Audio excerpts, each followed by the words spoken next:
Hello, SpiderTank community. As of June 6th, 2023, we are in version 1.3 of SpiderTanks, or Season 1. Now, while many of us are playing, we're going to be going over the changes of what happened versus Season 0, and we're going to be looking at some new additions to SpiderTanks.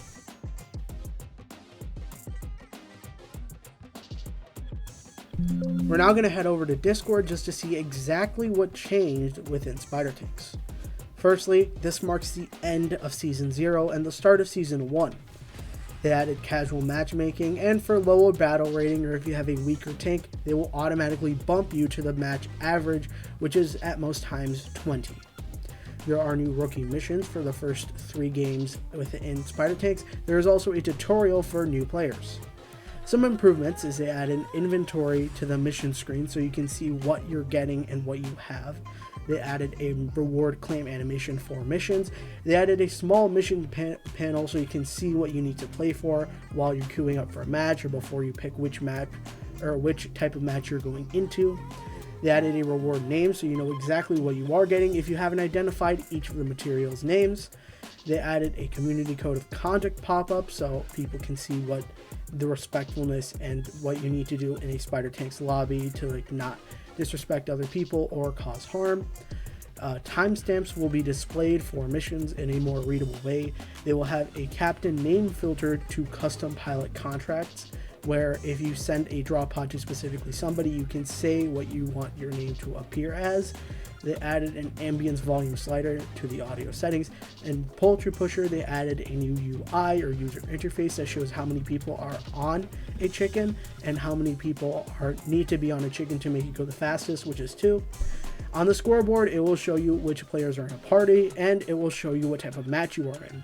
Players who leave will show up at the end screen, and upgrade rerolling is disabled for perfect upgrades, so you can just keep rerolling without worry that you might accidentally reroll a perfect upgrade. There will be several small visual improvements.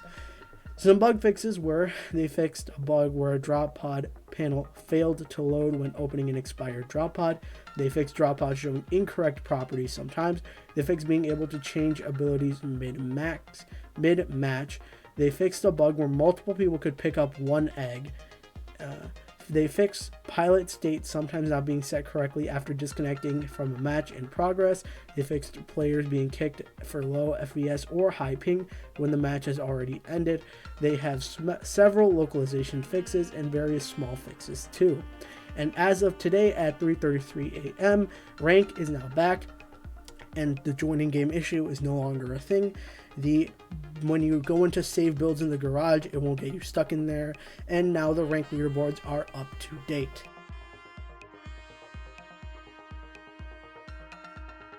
The tutorial starts out by greeting you with a little bit of text the first time you open the game. It'll then direct you to the firing range within SpiderTanks. It'll load you in, and I have sped up most of the footage following this, just so it goes a little faster. It'll then teach you the movement controls. In this case for me it was mouse and keyboard movements. It will then teach you about armor and repair packs and how repair packs are scattered around the map. Then it will show an animation of one coming back so that you can figure out you can pick them up multiple times. It'll then show you how to use regular weapons, repairs and artillery, and finally charge weapons, in this case the railgun. And it won't let you move forward unless you actually kill the dummy, so it's good. It will next show you how to use your abilities. It gave me a grenade and a turret, so then it will go through 2 or 3 game modes. It first went through Chicken Chaser, as you can see, where a player has to collect chickens, destroy an enemy bot, and put them in the barrel.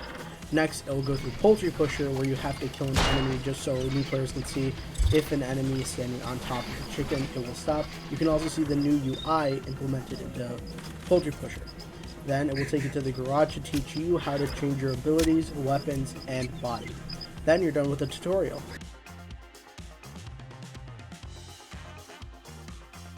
One of the fundamental changes within SpiderTanks were the game modes.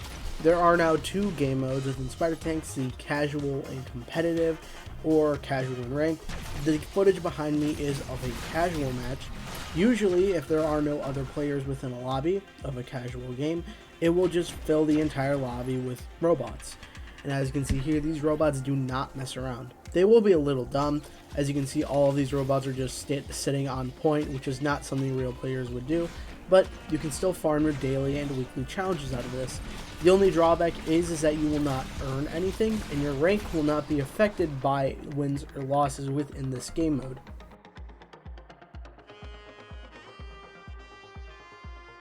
Competitive or comp has remained mostly the same, as the same sweaty ranked SpiderTank is known for. Instead now, everybody's rank has been reset and everybody's been awarded a profile picture based on how they ended last season. In my case, I ended with my highest rank being Champion 2, and so I got a blue Executioner profile picture thingy that will be shown whenever I go into a game.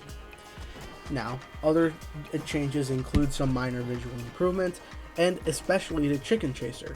Within Chicken Chaser, there is a new UI. As you can see above both the enemy's chicken and our team's chicken, there are new indicators for how many players standing on a chicken will make it go the fastest, how many players are standing on a chicken, and if it's actually working or not. As you can see, the enemy team is 3-on-2, meaning that they're not getting a buff by having that third person there.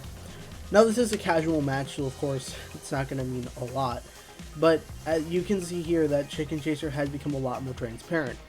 Whether people are slightly standing off or on a chicken is now a lot more clear and will allow for better gameplay to happen and less mistakes to occur.